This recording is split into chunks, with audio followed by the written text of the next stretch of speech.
Have you ever planned something down to the last detail and still find yourself feeling exhausted doing it all yourself and wondering, how did I get here? That's what happens with a lot of retreats. The checklist is solid, the prep is done, but instead of feeling confident, you're running purely on fumes, answering all the questions and holding it all together by sheer willpower. If that's where you are, let's talk, because being prepared isn't the same as being protected. And doing it all yourself is not the flex that you think it is. Let me be clear. Being organized is definitely a strength. It helps everything run smoother. But it does not, on its own, set you up to lead well. You can have the world's most beautiful agenda and run of show. The vendors confirm, your speaker sessions locked in. But if you haven't defined your boundaries, if you're still answering every email, reviewing every document, and solving every last minute issue, then guess what? You're not leading, you're managing. I've been there. I've spent entire retreats hunched over a laptop in a windowless room, missing meals, solving problems on the fly, and wondering why I felt resentful even though I was invisible to the guests. It's a trap that so many of us fall into, thinking that preparation is the same as protection. That just because the plan is detailed, we're all covered. But here's what no one says. Unless the plan also details who's doing what, and unless you're actually sticking to your role, it's not a plan. It's a setup for exhaustion. You are there to hold space, not to hold it all. And this doesn't always show up as a meltdown. Sometimes it's very subtle. You get a message with a basic question and you immediately get annoyed because they should already know the answer. You start to zone out of the sessions that you were excited about because in your brain, you're still thinking about all the different details of things that need to go on for future parts of your event. You're constantly checking on just one more thing and then realizing it's been hours since you spent time actually in front with your guests. You find yourself forgetting your own notes and missing small details, not because you're careless, but just because you're mentally spent. Your team feels it and your guests can pick up on it too. They notice when your smile looks tired, when you miss meals, when you're physically there but mentally checked out. And I've had moments like that myself. I remember being at retreats, getting things done, powering through, making sure that everything was being taken care of.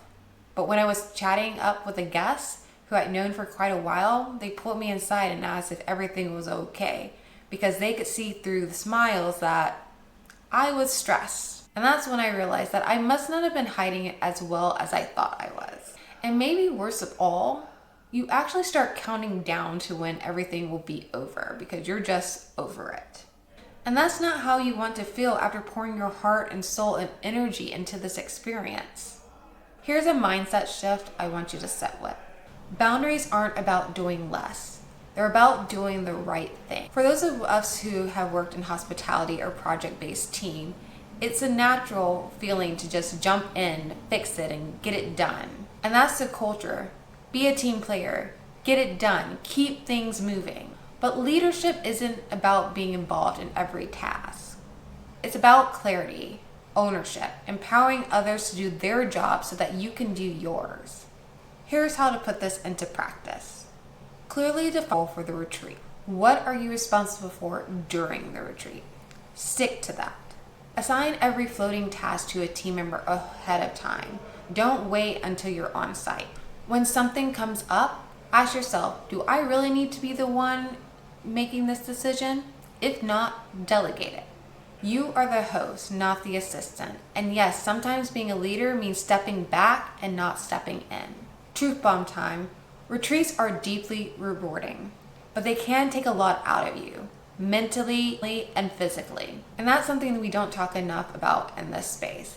Yes, it is an incredible opportunity to serve your people, but it also requires you to be on more than usual. And that has impact, especially if you're an introvert like me. Which is why self-care isn't just a personal choice, it's a professional strategy. A few ways to build this into your retreat flow. Don't give up your boundaries in the final stretch. Yes, things get hectic as you get closer to the event, but don't throw away your sleep or not eat balanced meal just because you're in go mode. Protect your off hours as much as possible. You can make exceptions in the final week leading up, but don't make exhaustion your baseline. When on site, try to keep a version of your daily routine. If you journal, journal. If you like to exercise, go take that walk, go to the gym. If you're a meditator, take 5 minutes of silence. And after the retreat, make sure that you're taking some time off to recuperate. Maybe a day or two before you jump back into things. These little resets ground you, and they matter. Taking care of yourself is how you show up well for your guests. This isn't indulgent, it's essential. But even the best self-care won't matter if you're still carrying the weight of everything on your shoulders. You can't protect your energy if you're the only one who knows all the answers. And you can't step into the role of host if you're double checking every task. This is where your systems come in. Have a master logistics doc that tells everybody who's doing what, when, where, and how. Make relevant information accessible to your team, to your vendors, and to your co-hosts. Keep it updated and make sure it's actually being used. Assign roles, communicate clearly. Give people what they need to do their job. Stop hoarding. And most importantly, trust them to do it. You're not letting go. You're leading in a way that creates space for your guests and you to be able to have the experience that you have envisioned. The retreat can't run well if you're running on empty, and no amount of organization is going to save you if you're trying to do it all yourself.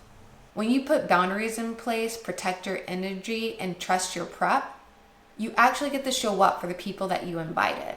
And that's literally the whole point. It's not about how you plan, it's about how you set up others to succeed.